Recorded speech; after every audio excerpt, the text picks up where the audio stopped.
حضور علیہ السلام جب تشریف لائے تو اس سے قبل کائنات میں ہر سمت اندھیرا ہی اندھیرا تھا، ظلمت ہی ظلمت تھی اور کفر ہی کفر پھیلا ہوا تھا، لیکن میرے حضور کے چہرے کے انوار سے اتنی روشنی نکلی کہ ہر سمت اجالے ہی اجالے ہو گئے۔ شیخ سعدی کی ربائی ہے نا، بالغ العلا بکمالہ ہی، تو اس میں دوسرا مصرع ہے کشفت دجا بجمالہ، تو اس کا مطلب یہ ہے کہ حضور کے چہرے کی چمک سے ساری ظلمتیں مٹ گئی۔ آفتاب زندگی کی ایک شعاع اولی، نور سے تیرے فلک روشن درخشاں ہے زمیں، تیری ہستی روشنی کا ایک حسین مینار ہے، ہر کرن جس کی نشان منزل دنیا و دین، تیری نظروں نے تراشے ظلمتوں سے آفتاب، پاؤں تیرے چوم کر ذرے بنے ماہ مبین، اے غریبوں کے سہارے اے یتیموں کی مراد، محسن انسانیت تجھ سا کوئی نہیں۔ تو گویا حضور علیہ السلام کا جمال، حضور کا حسن کائنات کو روشنیاں دیتا ہے، اجالے بانٹتا ہے، نور بکھیرتا ہے۔ کائنات کے سارے اندھیرے ان کے جمال کی چمک سے ختم ہو گئے اور ہر سمت اجالا ہی اجالا ہو گیا۔ ناگہاں ساکن ہواؤں پر روانی آ گئی اور چمن کے پتے پتے پر جوانی آ گئی۔ آج زانوئے ازل نے صبح پہ انگڑائی لی اور مسکرا کر ایک کرن نے ہاتھ میں شہنائی لی، مخزن اسرار قدرت کے امی پیدا ہوئے، غل ہوا دنیا میں ختم المرسلین پیدا ہوئے۔ سیدہ آمنہ سلام اللہ علیہا فرماتی ہیں جب حضور کی ولادت کے لمحے قریب آئے تو ستارے میرے آنگن کے اتنے قریب آ گئے کہ مجھے لگتا تھا میرے ویڑے میں گر پڑیں گے۔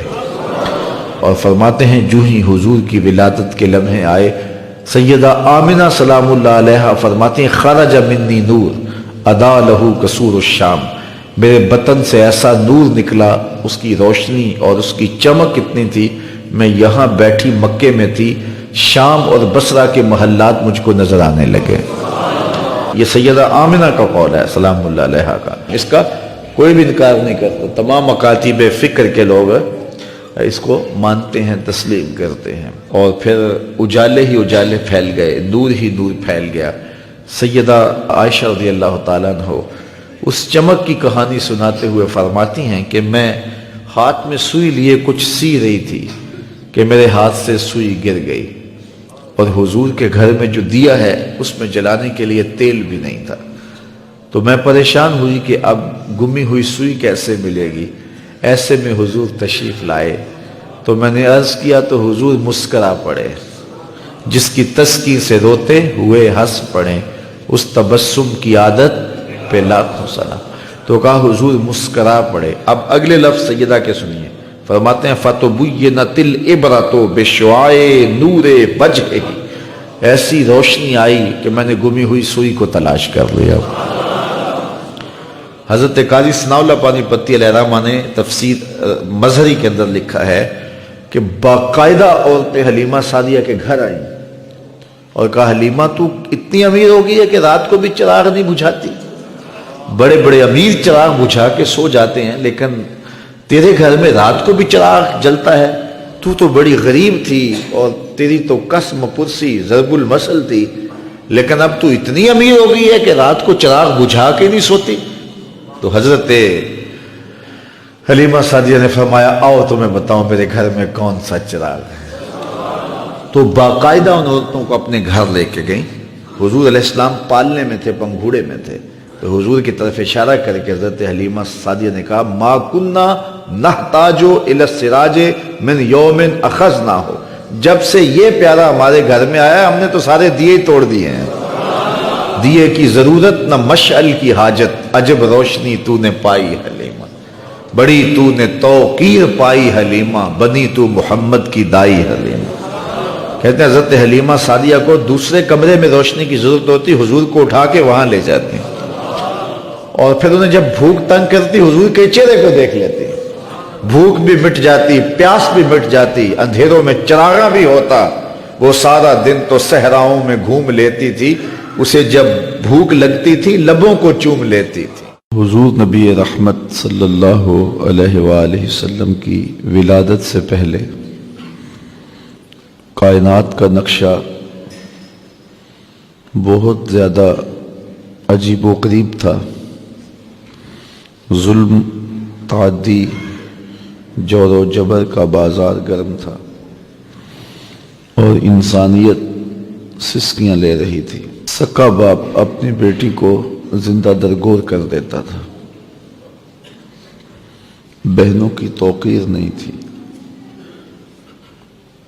مائیں عزت کی مسند پر اور باپ وقار کی مسند پر نہیں تھے. غلاموں کے ساتھ بدترین سلوک ہو رہا تھا اور یتیموں کو دھکے دیے جا رہے تھے. اور پھر یہ سب کچھ پوری ڈٹائی کے ساتھ کیا جا رہا تھا. اس ظلم کے خلاف کوئی آواز بھی اٹھانے والا نہیں تھا. کیسا شفاف معاشرہ تھا کہ باپ اپنی بیٹی کا گلا گھونٹ دیتا ہے تو اس پہ کوئی مقدمہ درج نہیں ہوتا بلکہ معاشرے سے داد ملتی ہے. عکاس کے میلے میں 3 بیٹوں نے اپنی سکی ماں کو 900 درہم میں بیچ ڈالا اور 300 درہم آپس میں بانٹ لیا. بیوی کے ساتھ کیا سلوک کرتے ہوں گے الیاذ باللہ. جب بیواؤں کی سسکیاں، یتیموں کی آہیں اور صحرائے عرب میں دبی ہوئی معصوم بچیوں کی چیخیں اور قیدیوں کی پکار اور غلاموں کی چیخیں عرش مولا سے ٹکرائیں تو اللہ کو دکھی انسانیت پہ رحم آ گیا. آمنہ کی آغوش میں محمد عربی تشریف لے آئے. پھر حضور آ گئے. ایک دم ماحول تبدیل ہو گیا. غلاموں کو غلامی سے نجات ملنے لگی. جو غلام آقا جوتا دھوپ سے اٹھا کے چھاؤں میں رکھ دیتا تو آقا اس پہ بھی کوڑے مارتا کہ تو نے میرے جوتے کو میرے دیکھے پوچھے بغیر کیوں چھوا ہے. اس پہ بھی وہ ظلم کرتا اور اسے مارتا. اب اس غلام کا ماجرا ذرا غور سے دیکھیے.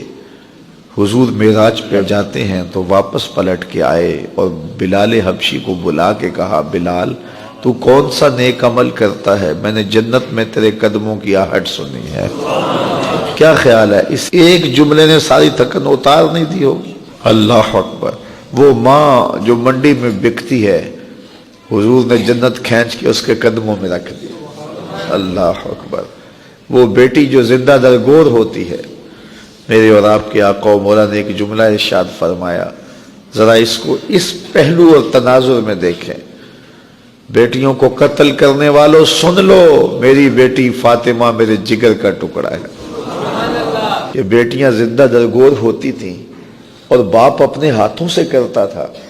اور اب بیٹی سسرال میں دکھی ہے تو باپ کے دل کو قرار نہیں آ رہا. میں نے بوڑھے بوڑھے اشخاص دیکھے ہیں مزدوریاں کرتے ہوئے. وہ میاں تم کیوں مزدوری کر رہے ہو اس عمر میں؟ کہتے ہیں ابھی بیٹی کے ہاتھ پیلے کر رہے ہیں. یہ تو زندہ درگور کرتا تھا باپ، اب مزدوری کر رہے ہیں. بیٹی کے لیے سینے میں یہ پیار کس نے ڈالا؟ بھائی اوور ٹائم لگا رہا ہے فیکٹری میں نے بہن کے ہاتھ پیلے کر رہے ہیں. تو بھائی کے سینے میں بہن کا پیار کس نے ڈالا؟ جواب ایک ہی ملے گا، میلاد والے محمد عربی نے. حضور نے یہ عزت، یہ وقار، یہ تعظیم، یہ تکریم دلوں کے اندر پیدا کی ہے. تو یہ زندگی کا جتنا بھی حسن ہے، یہ جتنا بھی نکھار ہے، یہ ہمدردیاں ہیں، یہ جذبات ہیں، یہ الفت کے قرینے ہیں، یہ انداز محبت ہے، یہ رشتوں کا تقدس ہے، یہ بہن کی آبرو ہے، یہ بھائی کا تقدس ہے، یہ ماں کی عزت ہے، یہ بیوی کا احساس ہے، بیٹیاں قرار قلب ہے. یہ سب کچھ کہاں سے ملا؟ یہ حضور علیہ الصلوۃ والسلام کے آنے سے ہی نصیب ہوا ہے. ورنہ انسان تو صفاق بن گیا تھا. نہ خرد کی روشنی تھی، نہ جنوں کی آگ ہی تھی. تیری راہبری سے پہلے یہ جہاں جہاں نہیں.